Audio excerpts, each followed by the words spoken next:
you don't remember feeling anything somehow. What do you remember thinking as the fight was starting and all of this build-up? So as I come into whatever, and then I was just thinking of the few key words, managing distance, controlling angles, not exiting to the right, and not getting pushed back and being square. That's the fight I had to fight. So that's what I was focusing on as the fight started. When I saw that you landed that uppercut, I could almost see you with a grin of like, oh, the cut's there.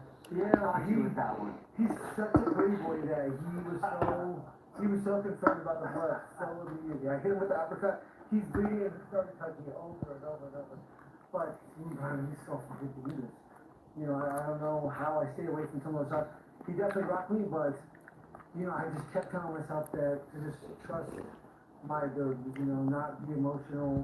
And again, when I say I don't have emotions, like nothing feels better than what I feel right now.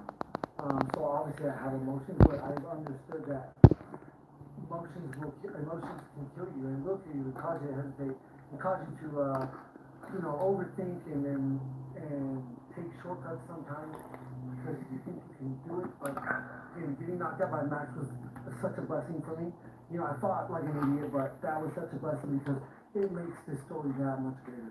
Justin, what you just did was incredible. The setting, of course, iconic, legendary, thousands of people out there. But remember, there's the ellipse with about 80,000 people. Take a look at this screen this year. Get ready. And this is the fight stoppage here.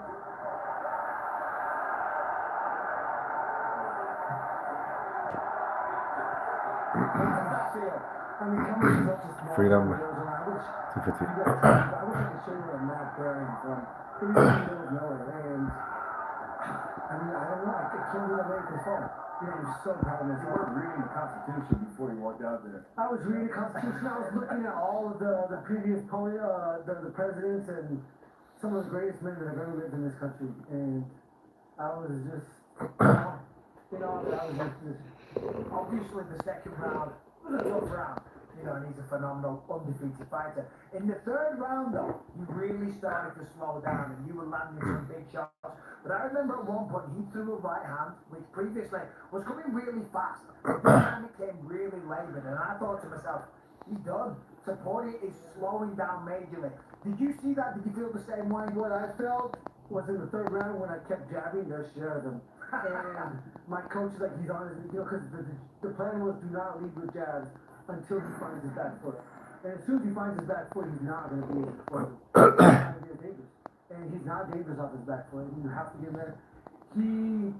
I don't know what hurt him. That knee was at the end of the third round. You put that to the stomach or to the head? Side. Man, this fight was so chaotic. Time isn't in fact when coaches came in, I was like, is this round 4 or 5? Like, I don't know. They're like, one more round, just be perfect, and then they're like, it's over. And they almost stopped it at the end of the third round. Correct. And I was like, please stop this shit. Because Yeah. I mean, I'm glad that there's no questions, and now I got a double bonus, hopefully, because of that fourth round. But yeah, I mean, what an amazing sport. I've been a fan of this sport for so long, since day one, since the 90s. I've watched all of you guys. Arizona, that's not me. You're a smart one. That's true. Chris, go What I ahead. noticed too is you wrestled more than you've ever wrestled in your entire career, and I can honestly say I really truly believe that that's how you stopped the pressure. Is you finally mixed your wrestling, and you didn't just shoot, you shot, and then you mixed your uppercuts, and you kept clinching, and you were breaking his balance. But that was a deciding factor because it stopped his pressure. The way you were able to mix the wrestling, it was that a huge focus to use it this time. Yeah, we called it a crash. Coach was like, anytime you get pushed backwards and you gain momentum, you have to crash. And with my head, first time, I can't wait to watch this fight.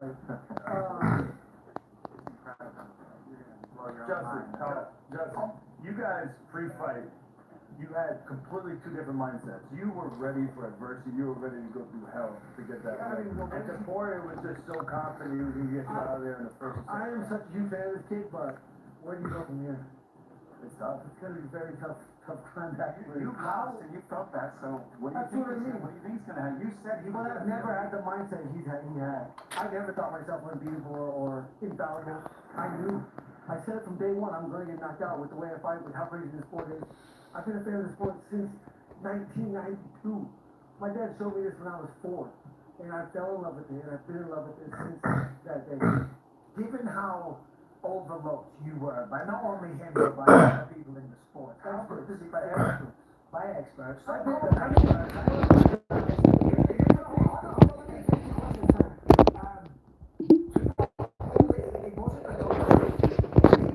Own corner stopped the fight to save him from any more damage.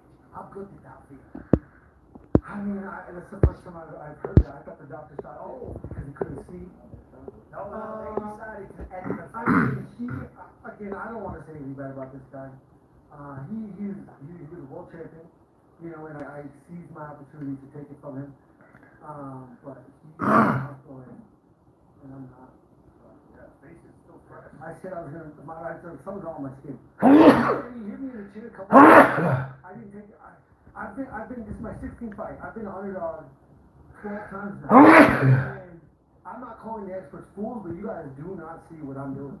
And you guys just don't see it. I have had bad fights. It can't be perfect every night. And when I am perfect, I am almost unbeatable.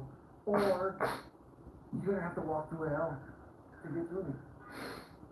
I almost hesitate to ask the question, but fight fans always want to know, what's next? 2 words. Have you thought about any of that in the lead up to this event, or in the moment since we've seen you? About 4 weeks ago, my mom made me promise her I would not make a decision on this night.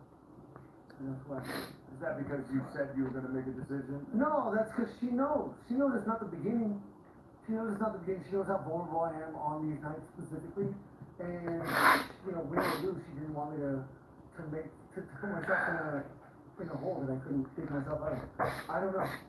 Some people mentioned earlier a potential of an immediate rematch.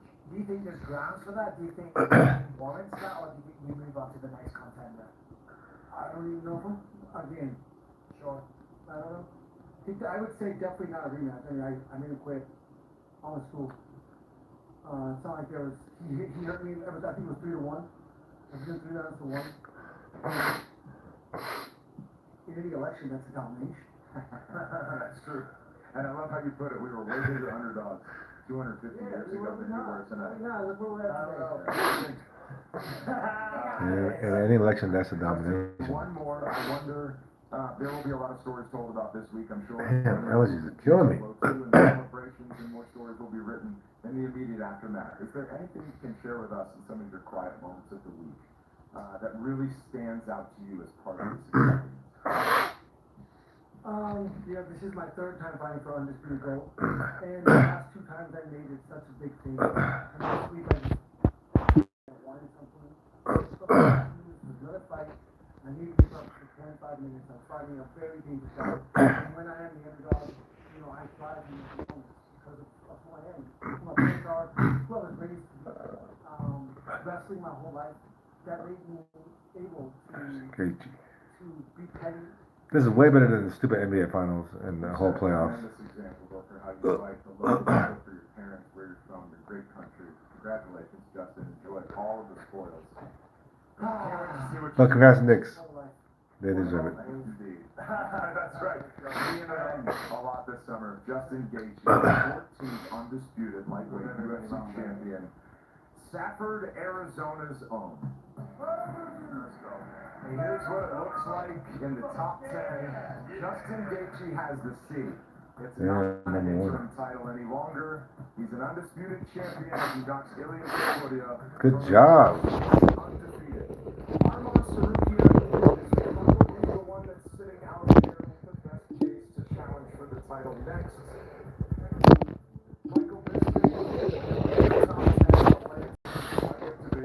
Justin Gaethje just described. What are your thoughts? Yeah, for the record, I don't think there should be an immediate rematch. There was someone else on the panel that said that off air.